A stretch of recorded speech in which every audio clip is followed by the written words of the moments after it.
Oh my god, I feel like a YouTuber right now. This is so weird. Hi everyone, it's Peter Zellen's Griniflix Adventure 8 and I have...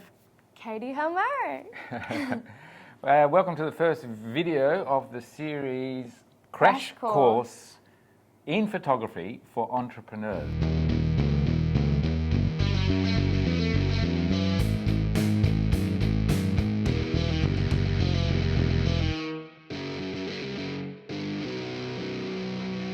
Catie is an entrepreneur. You want to tell me a bit about your business? Yeah, so I've got my own fashion business called Am Delilah. I've been running that for 9 months now, and I'm at the point where I just want to boost my photography, all my studio shoots, my product photos. I want them to look really professional. So that's what Peter's here for. Hopefully. So it's one thing doing the work for a client like Catie, Yeah. but it's another thing to actually transfer the knowledge so that you can actually then, as you develop your business, hire photographers. Yeah. And then be able to communicate in such a manner that you get the type of result that you want. Yeah. We're going to jump around all over the place, but one of the most important things, particularly in photography, is when there's more than one person involved, that you're going to have to get some sort of agreement in place. Yeah. Yeah. Between you and anybody, any And parties I involved. didn't know this. Yeah. So it's called a model release form, and just for the sake of the exercise, because I'll be using this video for my YouTube channel, I'll be asking for you to be the model release, to sign the model release form. So Did you print it? I didn't print it, but anyway, you can get them off. There's a whole bunch of different examples on the internet, and I did grab one from the internet and then modified it to my desire. You normally print it out, you get it signed, everyone signs it, and then everyone has a clear understanding. In this case here, I've just texted to Catie. Catie's responded saying, yes, that's okay, and we proceed. The model release form is important, and then depending on the project, you can change the terms and conditions depending on who's using the material. So anything that I produce here today, you can use for your portfolio. Yeah, and but for I can't promotion or whatever. Can't sell it. If you sell it, it just means that we can then negotiate how we cut the pie. Now the next thing is we're going to give you a camera. We've got a bunch of different cameras, and you've used your phone. So you had an iPhone. Yes. Then you had a compact camera. Yes. Well, I had a digital camera. Digital, compact, yeah. Yeah. So that's an older camera. And this is a Nikon D700. And what I've done is I've put an old lens on here as well, which is completely manual. So you can just try looking through there. And okay, holding the camera is probably the next thing. Like this.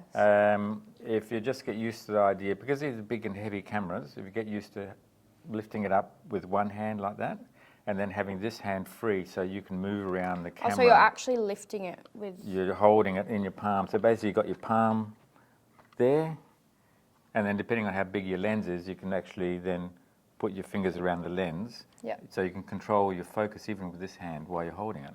Yeah, okay. And then this hand then becomes the grip. Okay. Can you hold it like that? It's probably quite big for your hand, but anyway, Yeah. you've got the concept. Yeah. All right, so then if you're holding it like that, then you can control your focus, which is that one there. And you can look through there. Which eye do you like to use? Probably this one. Right one? Right, yeah. Yeah, okay. Right one's good. Some people like to use the left one, and if you use the what left do you use? I use my right one because then my nose, I've got a big nose.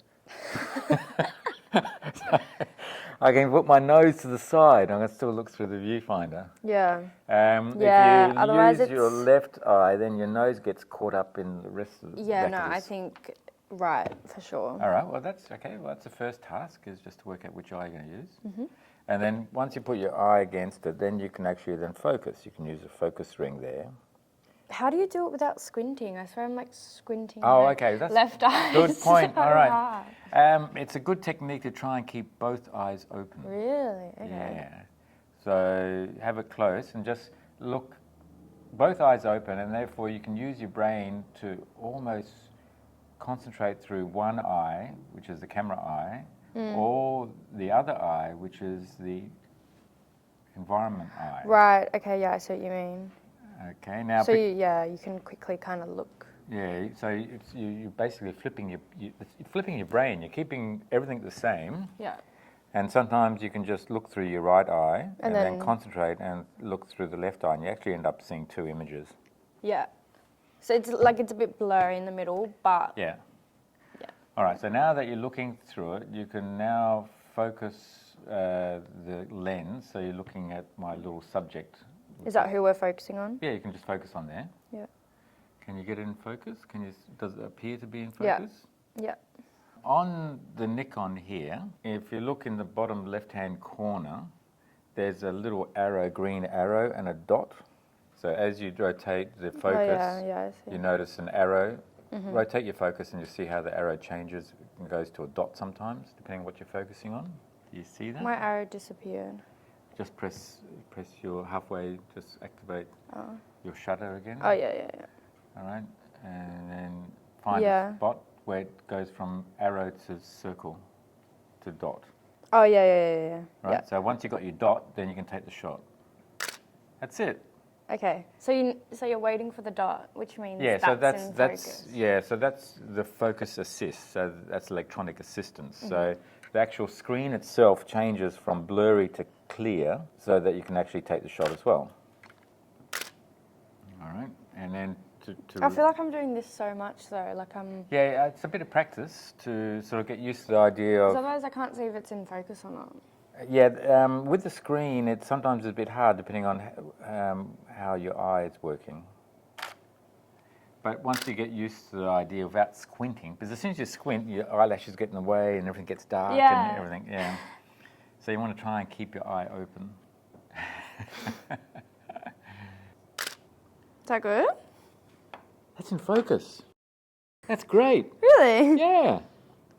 That's brilliant. How do you go to the next one? You can zoom in by pressing the plus button there. Wow, look at that. Oh, It's slightly out of focus, but anyway, it's a starting point. that's really. I love how. Yeah. Okay, that's cool. All right. And also you're shooting at f1.2, which means leads us into the next subject.